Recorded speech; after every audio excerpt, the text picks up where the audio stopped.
شاد هست. حالا کاری نداریم، فقط دوستان گوش بدین. این میتونه خیلی کمک کنه به دوستایی که رپ مینویسن. میام اول از همه خیلی سریع میام، چون که ما 3 دقیقه تا 4 دقیقه میتونیم چنل یوتیوب بذاریم.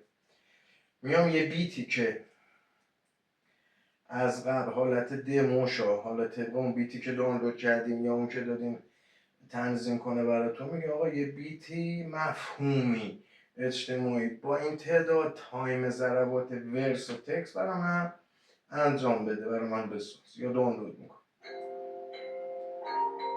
همین جور که بسا تو سختی یا تو همه روش ها به شروع کنین به نوشتن، این مغز رو پر کلمات کنین. کسایی که میخوان رفت هرچی آقا اصلا این چرته پرته. من الان نشستم اینجا دارم میز نشستم حالا دپرسی میمیزم، منم این راه، منم یه میز جلوم چند تا کاغذ، منم خودکار به دست مینویسم از روزهای سخت. ببین همین این میشه تنظیم فلو و بیت. میای حالا چیکار میکنی؟ اینا فل بده گفتم ها، همینا میای چیکار میکنی؟ تو ذهنت شروع میکنی همیشه نوشتن و بیتو پلی میکنی. میای چیکار میکنی؟ میخوام موزیکی که بسازم از این باشه که اولش مفهوم یا توهم زا باشه، از شروع یه راه باشه. خب میام چیکار میکنم؟ شروع میکنم فقط بیتو پلی میکنم. اونها که رپ کار میکنن متوجه میشن دیگه، بیشتر از این توضیح نمیدم و شروع میکنم سریع نوشتن.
خب دوستان من شروع کردم اولش یه بیت نوشتم طبق بیتی که هست. میام میشه کنم یعنی از شروع موزیک دیگه، کاری به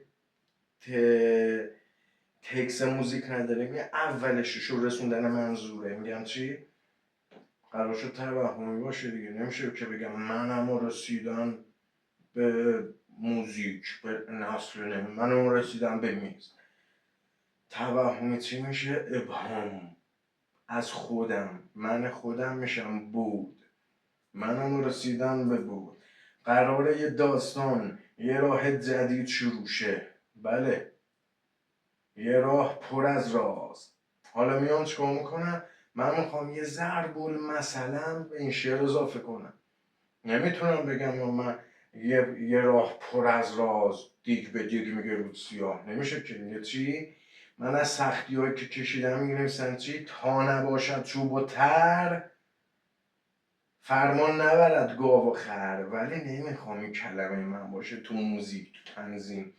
میخوام یعنی همین جور که من دارم میخونم یه نفر که ابهام باشه، حالا طبق ذهن من یه نفر رو میتونم الله، خدا، فرشته مرگ یا اون ابهامه باشه. یا میگن چی؟ تا نباشد چوب و تر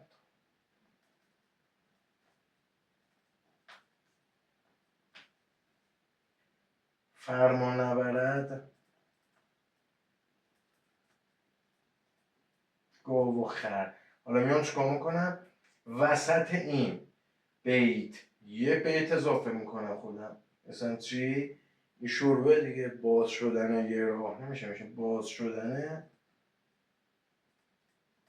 درهای ما. خب منم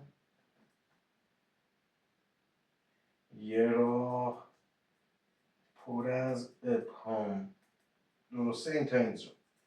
منم این بار کف دستام بوده درون. میام فکر میکنم خب بوده درون، منم هزار زخم، هزار مرگ. دوستان ببخشین یعنی چی؟ ببخشین دیگه لیوانی.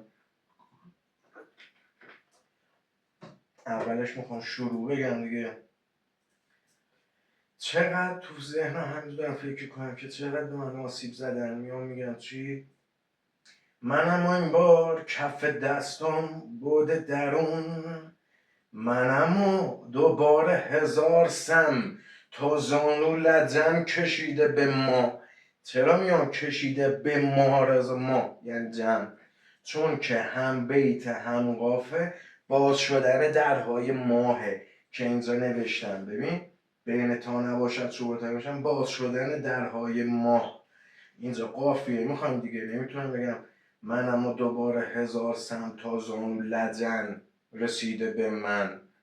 میام از قافیه ماه، ما کلمه ما رو حساب انجام منی که خودم به تنهای هزار نفرم، خودم جنگیدم با همه، خودم همه این راه رفتم. میگه کشیده به ما. اینجا شد هم شعر ده نوشتی هم چی کار کردی؟ قافیه روزش.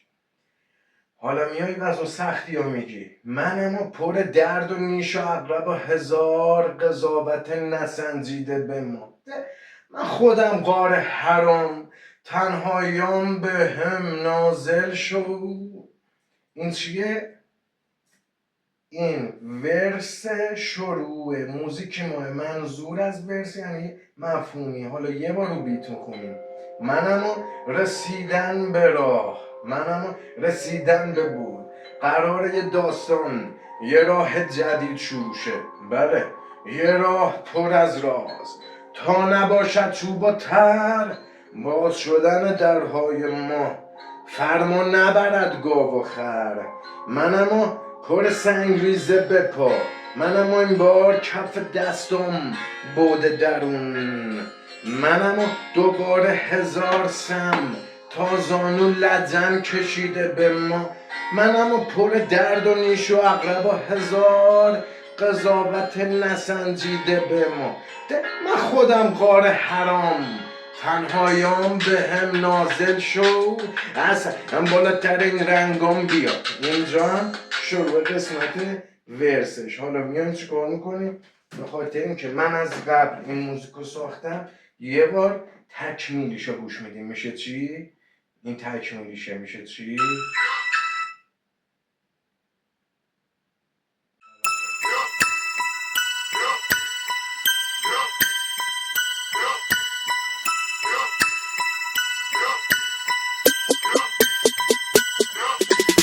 منم رسیدن به بود، قراره یه داستان، یه راه جدید شروع شه.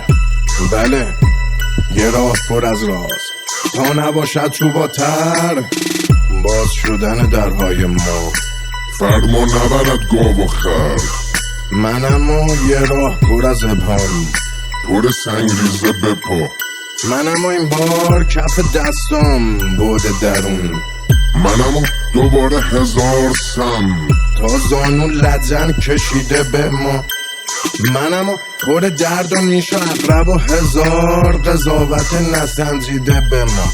من خودم غار حرام، تنهاییام به هم نازل شد. توجه کردیم؟ حالا میمونه یه قسمت بعدش که به مرور زمان براتون توضیح میدم. این میشه نوشت